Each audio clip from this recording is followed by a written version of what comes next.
അമ്മാടി തന്നിലൊരുണ്ണി അഞ്ജന കണ്ണനാമുണ്ണി ഉണ്ണിക്കു നെറ്റിയിൽ കോപിപ്പൂ ഉണ്ണിക്ക് മുടിയിൽ പീലിപ്പൂ ഉണ്ണിക്കു തിരുമാറിൽ വനമാല ഉണ്ണിക്കു തൃക്കൈയിൽ മുളമുരളി അരയിൽ കസവുള്ള പീതാംബരം അരമണിക്കിന്നി അരഞ്ഞാണം ഉണ്ണീവാ ഉണ്ണാൻ വാ കണ്ണനാമുണ്ണീവാ.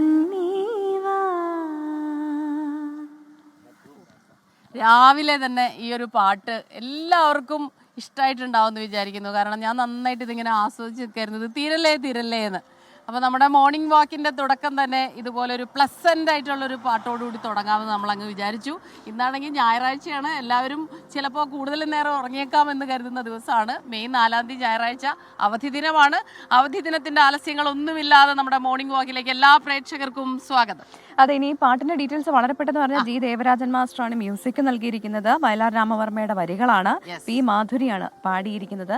ശങ്കരാഭരണമാണ് എന്നാണ് ഇതിൽ സൂചിപ്പിക്കുന്നത്. അതെ അതെ അതെ. എന്തായാലും നമ്മുടെയൊക്കെ മനസ്സിൽ എപ്പോഴും കേട്ട് കേട്ട് കേട്ട് എല്ലാവരും ചിലപ്പോൾ മറന്നു കടന്നിട്ടുണ്ടെങ്കിൽ എല്ലാവരും ആ പാട്ട് ഓർക്കുന്നു എന്ന് മനസ്സിലാക്കുന്നു. അപ്പൊ എല്ലാ പ്രേക്ഷകർക്കും വളരെ സന്തോഷത്തോടെ നല്ലൊരു ദിവസം ആശംസിച്ചുകൊണ്ട് ഞങ്ങൾ ഒരിക്കൽ കൂടി സ്വാഗതം ചെയ്യുകയാണ്. മോർണിംഗ് വാക്ക് ആരംഭിക്കുന്നു. ഓടിവായോ, എല്ലാവരും ഉറക്കത്തിൽ നിന്നൊക്കെ എണീറ്റ് വരൂ. നമുക്ക് വാർത്തകളിലേക്ക് കടക്കാം.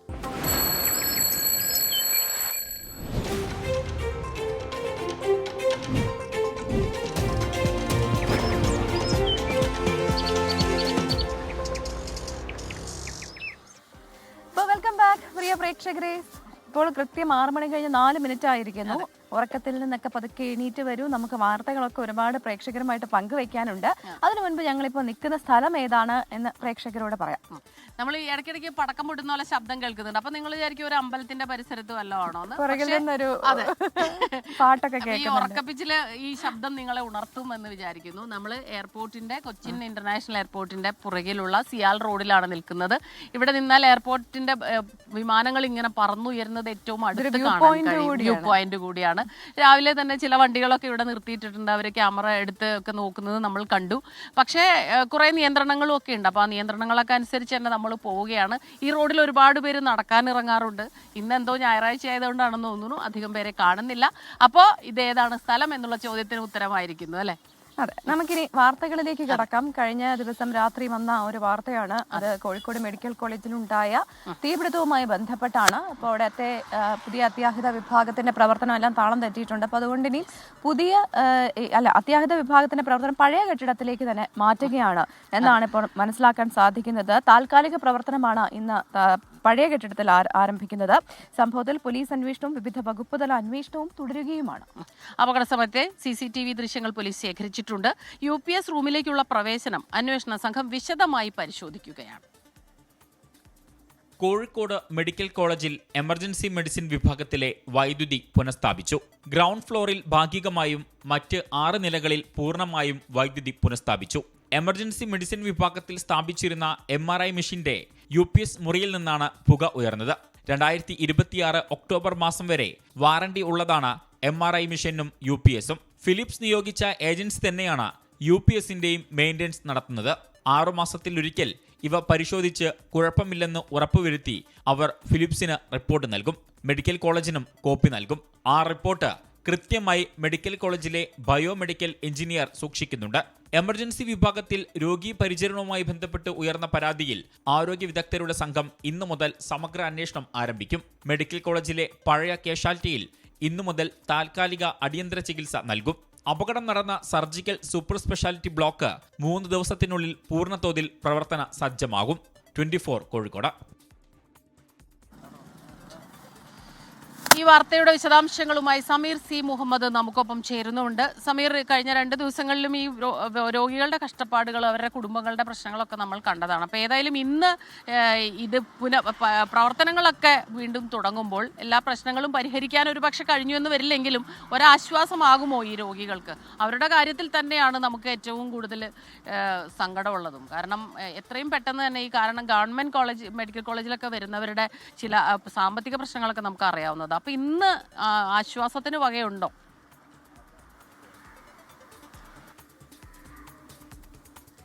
Good morning Smitha, Christina.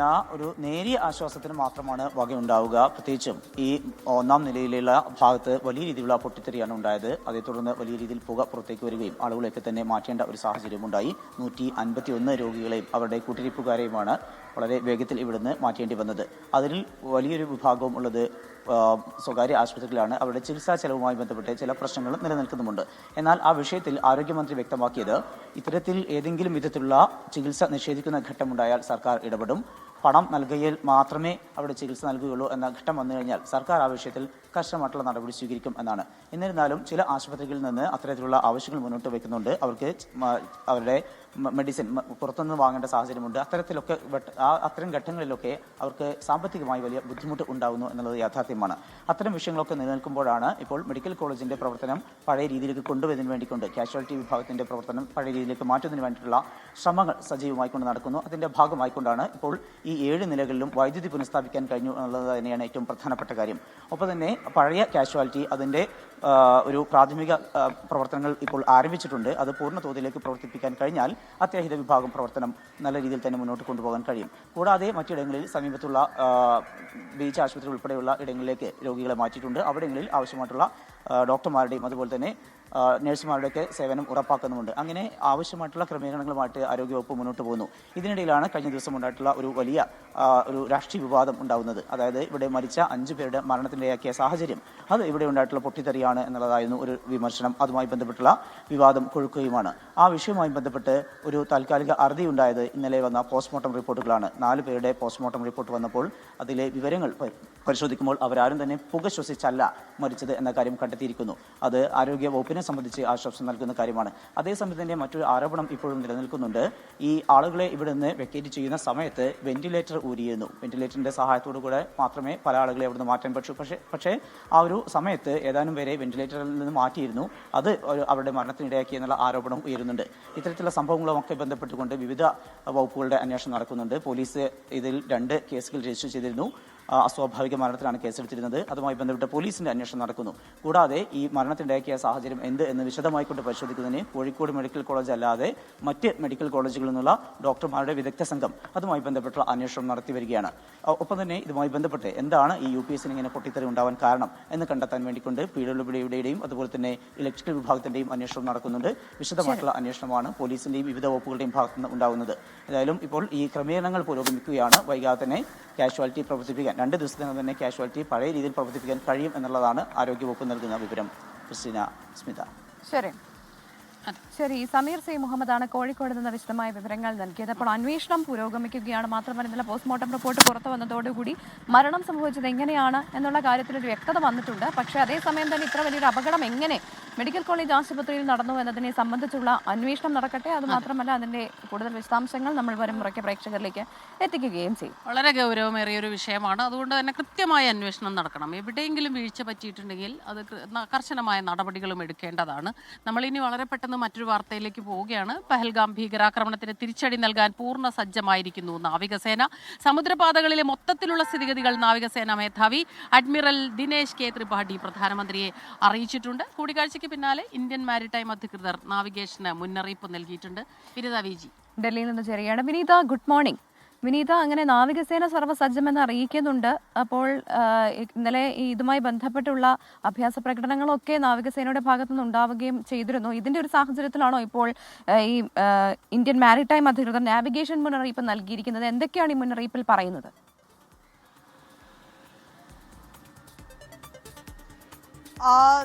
Very good morning, Smita and Pravida.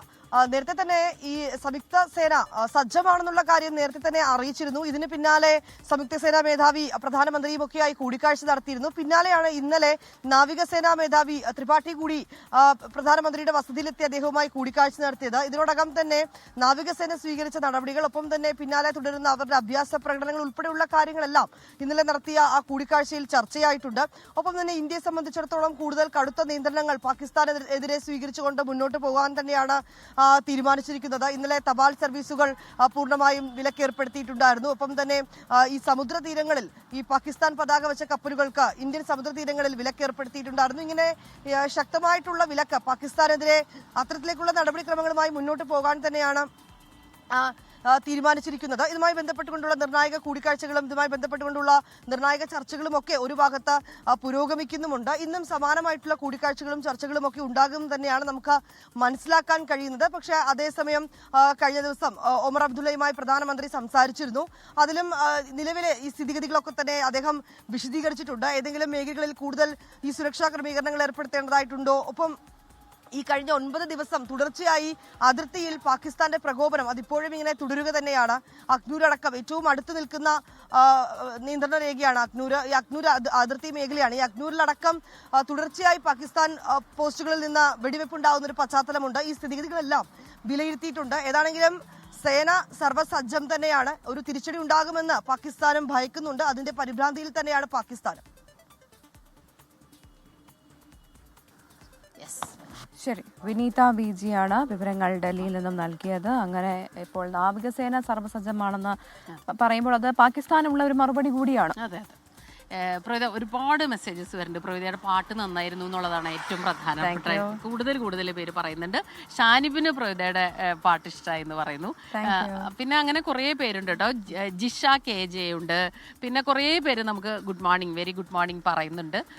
നമ്മുടെ ഡ്രസ് കോഡ് നന്നായി എന്ന് ചിലർ പറയുന്നു. അങ്ങനെ ബ്ലാക്ക് ആയതുകൊണ്ട് നന്നായിട്ടുണ്ടെന്ന് പറയുന്നു. ജയൻ നായർ എല്ലാവർക്കും നമസ്കാരം. കണ്ണനാമുണ്ണി വസന്തകുമാരി, അങ്ങനെ കുറേ പേര് ഈ പാട്ടിനെ പറ്റി നമുക്കും വലിയ ഇഷ്ടമായി. Thank you. അപ്പോൾ ആ പാട്ടിന് പ്രവിത നന്നായിരുന്നു പാട്ട്. അപ്പോൾ ഇത് നമുക്ക് അങ്ങനെ തുടർന്ന് പോകാവുന്നതാ. പ്രജിന്റെയും എനിക്കും മാറി, പ്രവിത എല്ലാവരും മാറി പ്രജിന്റെയും പ്രവിതയുടെയും പാട്ടുകൾ അത് നല്ലോണം കൊണ്ടുപോകാൻ നമുക്കെന്ന് തോന്നുന്നു അല്ലെ. നമ്മുടെ ഈ സെഗ്മെന്റുകളിൽ ഏറ്റവും പ്രധാനപ്പെട്ട പാട്ട് തന്നെയായിട്ട് കൂടാം. ഇന്ന് പുതിയ ഒരു സെഗ്മെന്റും കൂടെ കൊണ്ടുവരുന്നുണ്ട് അല്ലെ, വാർത്തകളുടെ സെഗ്മെന്റ്. പ്രേക്ഷകർക്ക് വാർത്തകൾ ഒരു തരത്തിലും മിസ്സാവരുത്. അപ്പൊ അതുകൊണ്ട് നമ്മള് കേരളത്തിലെ ചില വാർത്തകളിലേക്ക് ഇനി കടക്കുകയാണ്. നോക്കാം എന്തൊക്കെയാണ് കേരളത്തിൽ കാത്തിരിക്കുന്ന വാർത്തകളെന്ന് വളരെ വേഗം.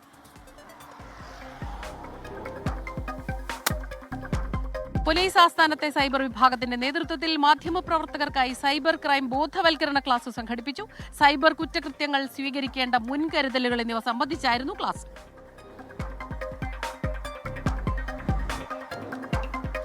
ഓപ്പറേഷൻ ഡി ഹണ്ടിന്റെ ഭാഗമായി കഴിഞ്ഞ ദിവസം 116 പേരെ അറസ്റ്റ് ചെയ്തതായി പോലീസ്. 114 കേസുകൾ രജിസ്റ്റർ ചെയ്തു. അറസ്റ്റ് ചെയ്ത പ്രതികളിൽ നിന്ന് MDMA അടക്കമുള്ള മയക്കുമരുന്നുകൾ പിടിച്ചെടുത്തു. സംസ്ഥാനത്ത് നറുക്കെടുക്കുന്ന പ്രതിദിന ടിക്കറ്റുകൾക്കെല്ലാം ഒന്നാം സമ്മാനം 1 കോടി രൂപയാക്കി സംസ്ഥാന ഭാഗ്യക്കുറി വകുപ്പ്. സമ്മാനഘടനയിൽ ഏറെ പുതുമയുമായെത്തിയ ഭാഗ്യക്കുറി ഏറ്റെടുത്ത് ഭാഗ്യാന്വേഷികൾ. സ്കൂൾ വാർഷിക പരിപാടികൾ പ്രവൃത്തി ദിനങ്ങളിൽ നടത്താൻ പാടില്ലെന്ന് ബാലാവകാശ കമ്മീഷൻ. പരിപാടികൾ ശനി ഞായർ ദിവസങ്ങളിൽ പകൽ സമയം ആരംഭിച്ച് രാത്രി 9:30 തീരുന്ന രീതിയിൽ ക്രമീകരിക്കണമെന്ന് ബാലാവകാശ commission chairperson KV Manoj Kumar നിർദ്ദേശിച്ചു. സ്കൂൾ പ്രവർത്തനങ്ങളെയും കുട്ടികളുടെ ക്ലാസുകൾ തടസ്സപ്പെടുത്തുന്ന രീതിയിൽ പാഠ്യേതര പ്രവർത്തനങ്ങൾ നടത്താനും പാടില്ല എന്നും നിർദ്ദേശിച്ചു. വിവരാവകാശ നിയമം ദുരുപയോഗം ചെയ്യുന്നവർ പൊതുതാൽപര്യത്തിന്റെ ശത്രുക്കളെന്ന് സംസ്ഥാന വിവരാവകാശ കമ്മീഷൻ ഡോക്ടർ AA ഹക്കീം. വിവരാവകാശങ്ങൾ ലഭ്യമാക്കുന്ന ഉദ്യോഗസ്ഥരെ ശത്രുപക്ഷത്ത് കണ്ട് നിരന്തരം അപേക്ഷകൾ സമർപ്പിച്ച് അസ്വസ്ഥതയുണ്ടാക്കുന്നത് ശരിയല്ലെന്നും വിവരാവകാശ കമ്മീഷൻ.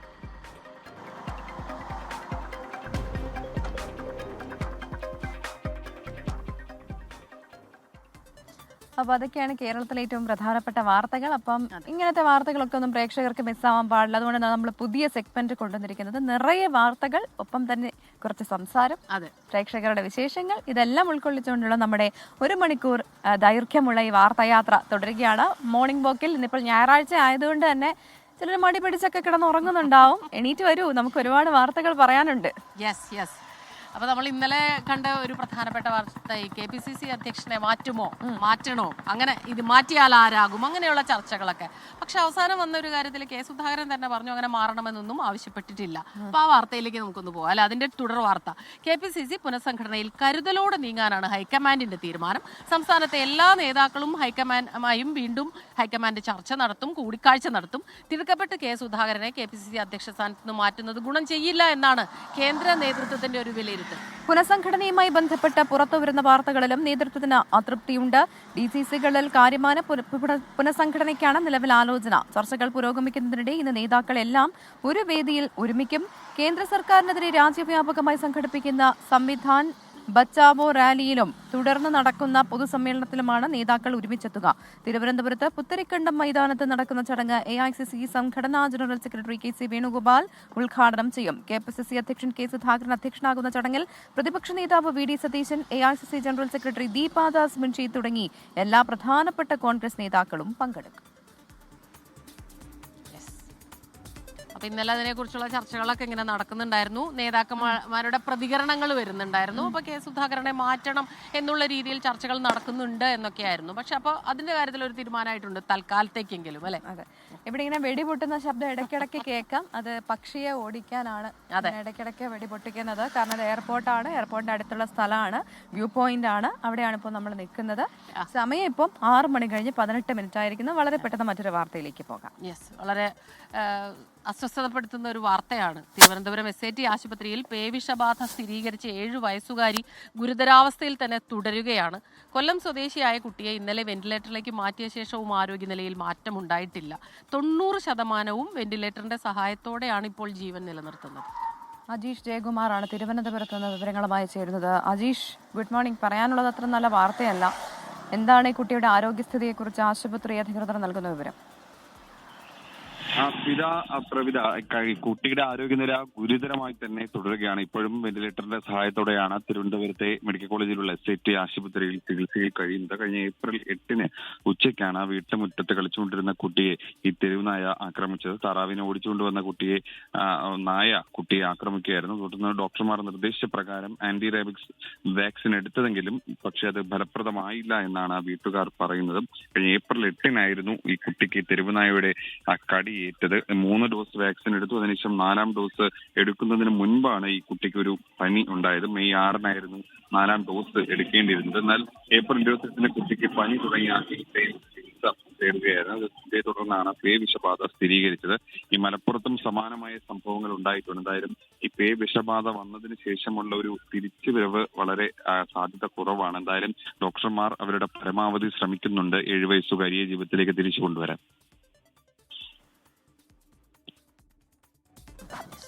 ശരി, അജീഷ് ജയകുമാറാണ് വിവരങ്ങൾ നൽകിയത്. ഏറെ സങ്കടകരമായ വാർത്തയാണ്. വാക്സിൻ എടുത്തതിന് ശേഷവുമാണ് ഇത്തരത്തിൽ സംഭവിക്കുന്നത് എന്നുള്ളത് ഒരല്പം ആശങ്ക ഉണ്ടാക്കുന്നുണ്ട്. പക്ഷേ ഇന്നലെ അധികൃതർ തന്നെ പറഞ്ഞത് വാക്സിൻ്റെ പ്രശ്നമല്ല എന്നുള്ളതാണ്. അപ്പം അങ്ങനെയാണെങ്കിൽ എന്താണ് എന്നുള്ളത് കണ്ടെത്തേണ്ടിയിരിക്കുന്നു. കാരണം ഈ നായയുടെ കടിയേറ്റാൽ നമുക്ക് ആകെ ആശ്വാസമുള്ളത് ഇത്തരത്തിലുള്ള വാക്സിനാണ്. അതെ, അപ്പോൾ വാക്സിൻ എടുത്ത ശേഷവും പക്ഷെ കഴിഞ്ഞ ദിവസം ഉണ്ടായ കേസിലും പറഞ്ഞത് ഗുരുതരമായ മുറിവുകൾ ഉണ്ടായിരുന്നു.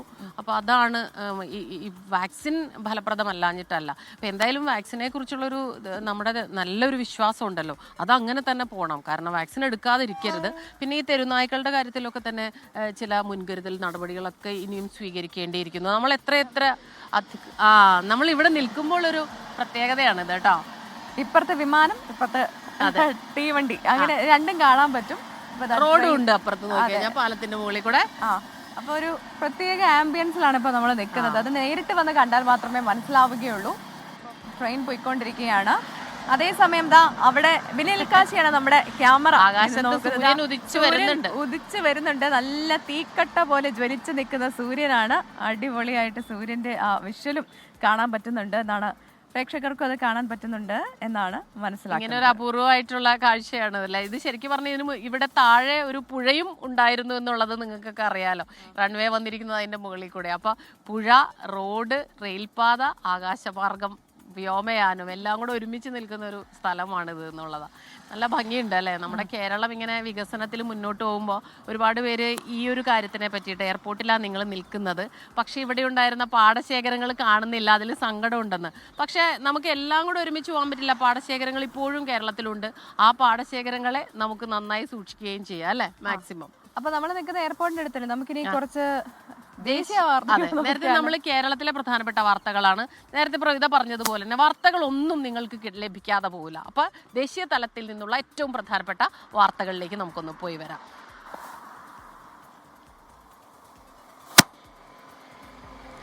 ഗോവ ഷിർഗാവിലെ ലൈരായ് ദേവി ക്ഷേത്രത്തിൽ തിക്കിലും തിരക്കിലും പെട്ടുണ്ടായ അപകടത്തിൽ സ്ഥിതിഗതികൾ വിലയിരുത്തി ഗോവ മുഖ്യമന്ത്രി പ്രമോദ് സാവന്ത്. ഇന്നലെയുണ്ടായ അപകടത്തിൽ 6 പേർ മരിക്കുകയും 15 പേർക്ക് പരിക്കേൽക്കുകയും ചെയ്തതായി ഔദ്യോഗിക റിപ്പോർട്ട്. ഇന്ത്യൻ ഹൈക്കോടതികളിൽ ജഡ്ജിമാർ കുറവെന്ന ഡൽഹി ഹൈക്കോടതിയുടെ നിരീക്ഷണം. 4 വർഷമായി 33% തസ്തികകളിൽ ഒഴിവ്. ഹൈക്കോടതികളിൽ കെട്ടിക്കിടക്കുന്ന കേസുകൾ 20% വർദ്ധിച്ചെന്നും കോടതി. പശ്ചിമ ബംഗാളിലെ മൂർഷിദാബാദ് കലാപവുമായി ബന്ധപ്പെട്ട് കേന്ദ്ര സർക്കാരിന് റിപ്പോർട്ട് നൽകി ബംഗാൾ ഗവർണർ CV ആനന്ദബോസ്. കലാപം മറ്റു ജില്ലകളിലേക്ക് വ്യാപിക്കുന്നത് തടയാൻ ഭരണഘടനാപരമായ മാർഗങ്ങൾ തേടണമെന്ന് കേന്ദ്രത്തോട് ഗവർണർ. കേന്ദ്ര സർക്കാരിന് അയച്ച റിപ്പോർട്ടിൽ വർഗീയ കലാപങ്ങൾ നിയന്ത്രിക്കാൻ 3 ശുപാർശകളും ഗവർണർ നൽകി. ഗവർണർക്കെതിരെ വീണ്ടും രൂക്ഷ വിമർശനവുമായി തമിഴ്നാട് മുഖ്യമന്ത്രി MK സ്റ്റാലിൻ. കേന്ദ്ര സർക്കാരിന്റെ ഏജന്റായി ഗവർണർ പ്രവർത്തിക്കുന്നു എന്ന കുറ്റപ്പെടുത്തൽ. മുഖ്യമന്ത്രി ജനങ്ങൾക്കായി കൊണ്ടുവരുന്ന പദ്ധതികൾ തടഞ്ഞാൽ ജനങ്ങളുടെ വോട്ടിന് എന്ത് ബഹുമാനമാണ് നൽകുന്നതെന്ന് വിമർശനം. ഈ വർഷത്തെ ഫോട്ടോ ജേർണലിസത്തിനുള്ള ആശിഷ് യെച്ചൂരി മെമ്മോറിയൽ അവാർഡ് ചെന്നൈ ആസ്ഥാനമായി പ്രവർത്തിക്കുന്ന M പളനികുമാറിന് ലഭിച്ചു. അനധികൃതമായി ശുചീകരണ തൊഴിലിന് നിർബന്ധിതരാകുന്ന കുടുംബങ്ങളുടെ ജീവിതം രേഖപ്പെടുത്തിയതിനാണ് പുരസ്കാരം.